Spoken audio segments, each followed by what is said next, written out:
kasih atas kesempatan yang diberikan kepada saya. Nama Pada Tempati, NIM 1905-1013, Fakultas Hukum Unika di Lasal Manado. Saya mahasiswa aktif dan dosen penulis saya yaitu Zaleki Waworga SH MH.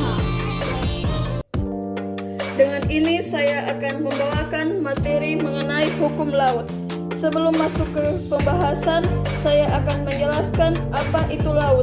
Laut merupakan batas suatu negara dengan negara lain yang ditentukan melalui ekstradisi bilateral atau multilateral, yang berarti pula merupakan batas kekuasaan suatu negara.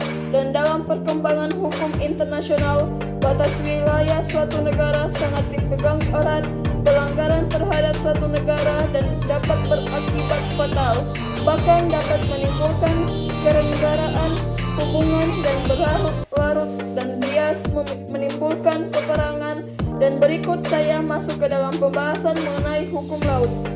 Hukum laut pada umumnya adalah hukum yang mengatur tentang daerah-daerah laut internasional yang mana diatur dalam perjanjian internasional, yaitu Konvensi Perserikatan Bangsa-Bangsa tentang Hukum Laut, bahasa Inggris United Nations Convention on the Law of the Sea, disingkat UNCLOS.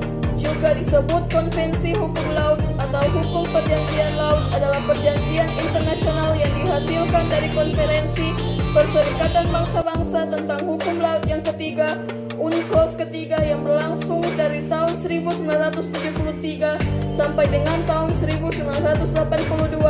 Konvensi Hukum Laut ini mendefinisikan hak dan tanggung jawab negara dalam penggunaan lautan di dunia, serta menetapkan pedoman untuk bisnis, lingkungan, dan pengelolaan sumber daya alam laut.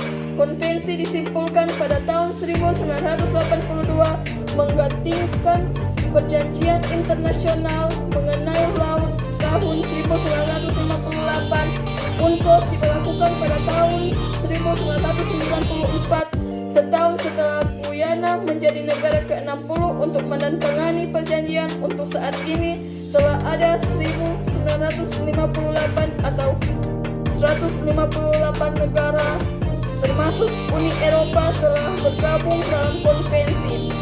Tujuan penyelenggaraan kelautan yaitu untuk menegaskan Indonesia sebagai negara kepulauan terciri Nusantara dan maritim, mendayagunakan sumber daya alam kelautan atau kegiatan wilayah laut sesuai dengan ketentuan peraturan perundang-undangan dan hukum laut internasional demi tercapainya kemakmuran bangsa dan negara, mewujudkan laut yang lestari serta aman sebagai ruang hidup dan ruang bangsa Indonesia, memanfaatkan sumber daya kelautan secara berkelanjutan untuk sebesar-besarnya kesejahteraan bagi generasi sekarang tanpa mengorbankan kepentingan generasi mendatang, memajukan budaya dan pengetahuan kelautan bagi masyarakat, mengembangkan sumber daya manusia di bidang kelautan yang profesional, beretika, berdedikasi, dan mampu mengedepankan kepentingan nasional dalam mendukung pembangunan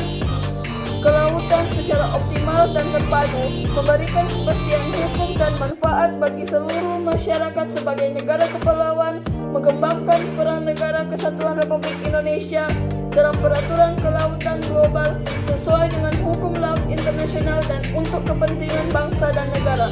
Ruang lingkup peraturan kelautan berdasarkan asas dan tujuan penyelenggaraan kelautan sebagaimana tersebut di atas, sehingga dirumuskan ruang lingkup penyelenggaraan kelautan Indonesia sebagaimana disebutkan dalam pasal 4 ayat 2 Undang-Undang Nomor 32 Tahun 2014 tentang kelautan, meliputi: pertama, wilayah laut; 2, pembangunan kelautan; 3, pengelolaan laut; 4, pengembangan kelautan; 5, pengelolaan ruang laut dan perlindungan lingkungan laut; 6, pertahanan, keamanan, penegakan hukum, dan keselamatan di laut. Dengan demikian, saya akan mempresentasikan hasil ujian tengah semester hukum laut ini. Semoga bermanfaat. Jika ada kendala atau salah pembicaraan, mohon dimanfaatkan. Sekian, terima kasih, selamat malam.